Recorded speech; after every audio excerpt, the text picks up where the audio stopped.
Willie Revillame, tuloy na daw ang kandidatura sa 2025.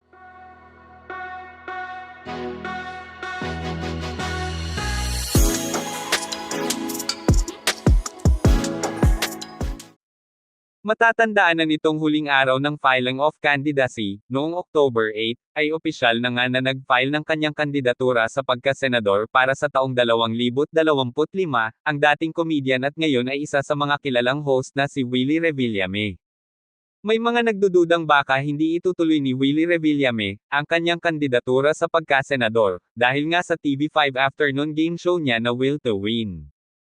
Kahit nga nag-file ang TV host-producer ng kanyang COC, Certificate of Candidacy, sa pagkasenador, ay marami pa rin ang duda na baka hindi rin niya kayaning iwanan muna ang kanyang game show. Sa isang pahayag nga sinabi ni Willie nang siya ay tanungin, na patuloy siyang mag-host sa kanyang programang Will to Win hanggang February 10 at titigil lamang daw siya kapag simula na ng election period sa susunod na taon. Inihayag din ni Willie na noong 2021 ay inalok siya ni dating Pangulong Rodrigo Roa Duterte na tumakbo bilang senador, para sa eleksyon 2022, subalit tinanggihan niya ito. Sa ngayon, kung mananalo daw si Willie bilang senador ay ipaglalaban niya ang mga mahihirap. Kung makikipag-away ako sa Senado, makikipag-away ako para sa mahirap. Hindi lang batas ng batas, ang batas sa mahihirap ang kailangan natin.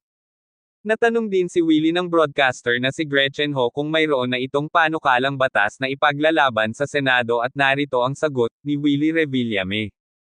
Wala pa, kasi hindi pa ako nanalo, pag nanalo ako doon ko iisipin lahat yan, ang iisipin ko muna ay kung paano ako mananalo.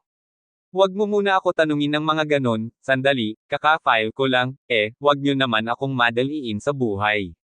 Alam mo ba gumawa ka man ng mabuti at masama may sasabihin sila sayo, lahat naman binabash, dagdag pa ng dating aktor at ngayon ay host na si Willie Revillame. Manatiling nakatutok sa ating channel para sa iba pang showbiz kaganapan. Maraming salamat sa inyong panonood. Please don't forget to like and subscribe.